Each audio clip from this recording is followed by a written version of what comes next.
Hey, so do y'all need an arc? Cause I know a guy.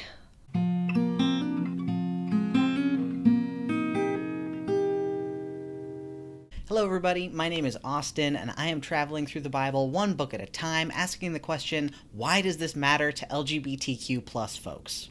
Today we are starting at the very beginning, the book number 1 with Genesis. Genesis can essentially be broken up into 4 big chunks. The first chunk is chapter 1 through chapter 11, and we call that the primeval history. It's the stories about the beginnings of the world. The second chunk is known as the Abraham Saga. It's about Abraham and his family, and it runs from chapter 12 to chapter 25, verse 18. Chunk number 3 is all about Abraham's grandson, Jacob, and that runs from chapter 25, verse 19 to the end of chapter 36. And then the last section from chapter 37 until the last chapter, chapter 50, that's all about Abraham's great-grandson, Joseph. So now that you know about these 4 parts of Genesis, we're going to dive a little bit deeper into each one of them. Now, I use the NRSV translation of the Bible. You may use a different one, but that's what I'm going to be reading from. We're going to start at the very beginning of Genesis here. The primeval history begins with Genesis chapters 1 and 2, which talk about creation, which starts a little bit like this. In the beginning, when God created the heavens and the earth was a formless void, and darkness covered the face of the deep, while a wind from God swept over the face of the waters. Then God said, "Let there be light," and there was light. God keeps creating things in chapter 1, from the sun and the moon to the plants and the animals, and then at the very end of chapter 1, God creates the first 2 human beings. We turn the page to chapter 2, and we expect the story to continue on, like chapter 2 bits of stories usually do, and for a second it does. Chapter 2, verse 1 says, "Thus the heavens and the earth were finished, and all their multitude." Sounds like the end of the first part of the story, right? Sounds like we're gonna move right on. Everything is finished, except it's not. We keep reading, and we get to chapter 2, verses 4 through 7, which say, "In that day the Lord made the earth and the heavens, when no plant of the field was yet in the earth, and no herb of the field had yet sprung up, for the Lord God had not caused it to rain upon the earth, and there was no one to till the ground." Wait a minute, weren't 2 people just created? Then the Lord God formed man from the dust of the ground, and breathed into his nostrils the breath of life, and the man became a living being.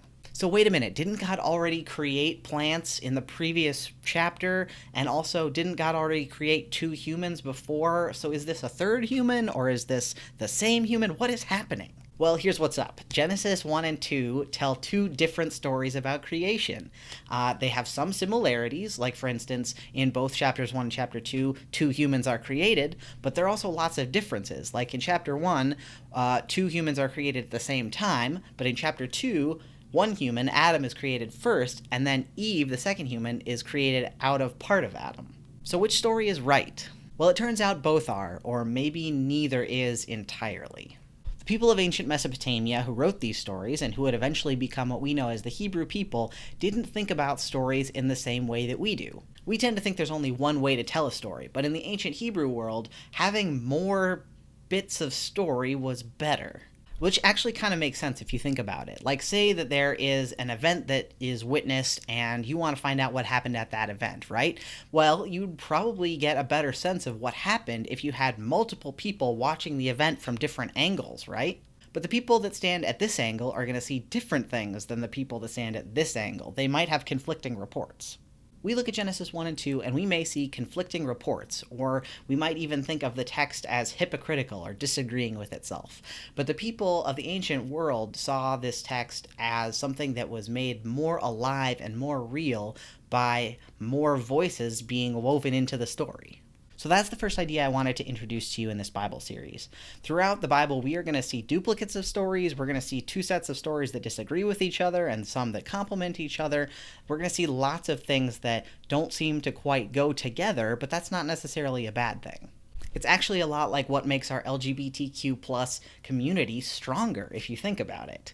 It's a little bit like how, in the beginning and sort of historically, gay men, and specifically white gay cisgender men, were the only ones who had their stories told, and then time kind of moved along and people fought for their rights, and then eventually we started seeing visibility for gay women, lesbians, and then eventually we started seeing more visibility for bisexual and transgender and asexual folks, and then eventually we start to get more rights for two-spirit folks and for intersex people.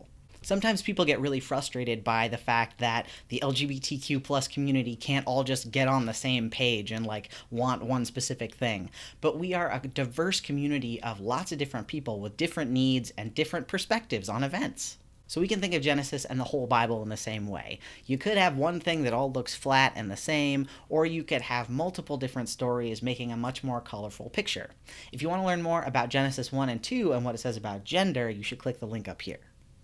So that's the primeval history. There's a bunch that's all a part of that. For instance, you've got humans disobeying God for the first time. You've got Cain killing Abel, the first sort of murder and feud between two brothers. It also includes God trying to basically wipe the slate clean and start over by sending a giant flood and only rescuing Noah, one of Adam and Eve's great-grand descendants. And there's a story about God giving people different languages, which is kind of a confusing one to parse out.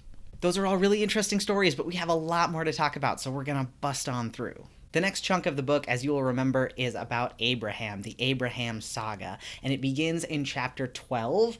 It begins with God saying to Abraham, "Go from your country and your kindred and your father's house to the land I will show you. I will make of you a great nation. I will bless you and make your name great, so that you will be a blessing. I will bless those who bless you, and the one who curses you I will curse, and in you all the families of the earth shall be blessed."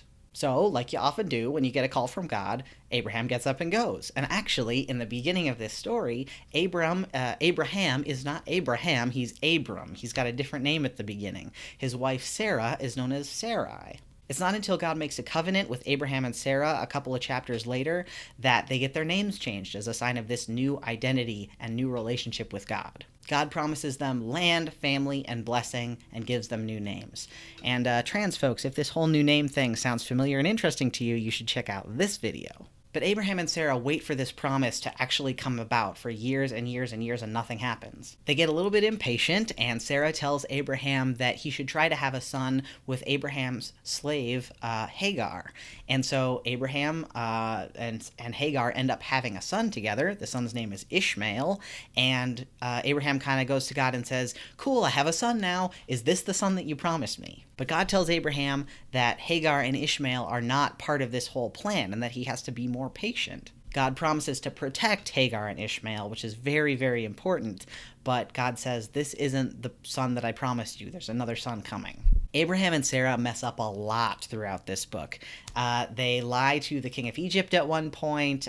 They have this whole thing with Hagar and essentially pushing her to have a child, and like that's not a great look. They also get swept up in the Sodom and Gomorrah thing where two cities are destroyed by God, and it's very complicated. But no matter what they do, God keeps making things work. God keeps taking all of the mistakes that Abraham and Sarah make and making something better out of it. So Abraham and Sarah eventually have a son named Isaac, and Isaac grows up and gets married to a woman named Rebekah, and they have twin boys named Esau and Jacob.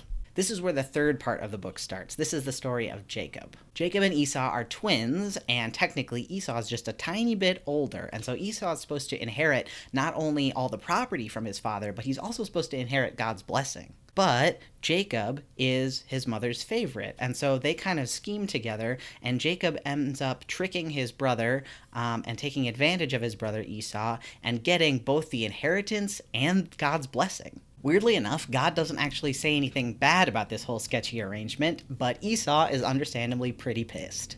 Esau threatens to kill Jacob, so Jacob runs away from home. He ends up in his uncle's house, he grows up, he eventually marries two women, Rachel and Leah, and he basically makes his fortune and amasses a lot of wealth. He eventually has a whole pile of children with Rachel and Leah and with his two slave women, and turns out one guy, 4 women, and a pile of kids are what biblical marriage apparently is. Who knew? Eventually, God tells Jacob to go back home and make up with his brother, and so Jacob takes all of his stuff and all of his whole family, and they pack up, and they head home. And on the way, Jacob spends the night alone, getting ready to meet Esau. He's very scared, and he ends up wrestling with this strange man, who the text isn't clear if it's God or if it's an angel, but he wrestles with this person until morning, and in the morning, he says, "I will not let you go unless you bless me." And so this mysterious angel or God or whatever it was blesses him and says, "You will now be called Israel," which means the person who struggles with God and man. From now on, Jacob is told, all of his descendants will be known by his name, Israel. So finally, we have now made it to the last section of the book. This is the section about Joseph, who is our Queero of the Week. In chapter 37, we meet Joseph, who is Israel/Jacob's son, and he's a little bit out there. He's a dreamer, he's a shepherd, he's a little bit sensitive. We're told that he's beautiful, and we're told that his father gives him an extravagant gift of well, it's kind of a robe, but it's also kind of a dress. And of course, his brothers don't like him very much and bully him a lot, and this sounds pretty familiar to a lot of us. In fact, it's so hard to not read Joseph as canonically queer that rabbis and scholars from the ancient world have read him that way for centuries. So if you want to know more about Joseph, you can click around here. So Joseph's brothers are so mad at him, and they're just like, they just don't like him. They think he's weird, and they don't like that his father likes him best, and so they eventually fake Joseph's death and sell him into slavery in Egypt. But even here, God keeps making the terrible things humans do turn out okay. Joseph grows up in Egypt, he interprets people's dreams and kind of rises in the ranks until he's eventually Pharaoh's advisor. Joseph interprets one of Pharaoh's dreams and tells him that a big famine is coming, and so Pharaoh takes his advice and starts storing up a lot of food, but nobody else in the land knows that this famine is coming, and so Joseph's family is out there not planning ahead for this. Eventually the famine hits, Joseph's brothers come looking in Egypt trying to find some food, and they meet Joseph again. After Joseph orchestrates a lot of drama, he is very dramatic and goes to real lengths to try to make points. After that all comes out, and it turns out that the brothers recognize him and they come together again, Joseph forgives them all for everything that happened. The book of Genesis ends with Joseph fully accepting his brother's apologies. He says, "Even though you intended to do harm to me, God intended it for good, in order to preserve a numerous people as he is doing today. So have no fear. I myself will provide for you and your little ones." What a great ending, right? Gosh, it's just such a good, book ending. People have pointed this out for years, that Genesis starts out in the primeval history with the first two brothers, the one brother killing the other brother, and there's all this, struggle between brothers and within families throughout the whole book, and then at the end, you finally get Joseph recognizing that this whole time God has brought good out of the bad stuff and forgiving his brothers. So that's the second theme I hope you'll take out of this, is that people keep screwing up and God keeps making good stuff out of it somehow. God doesn't pick Abraham or Sarah or Isaac or Jacob or anybody else because they're perfect people. God picks them and then makes them what they need to be. As the saying goes, God doesn't call the qualified, God qualifies the called.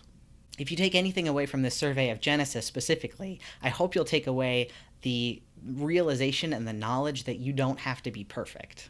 You don't have to be perfect to be loved by God, and you don't have to be perfect in order for God to use you for good in the world.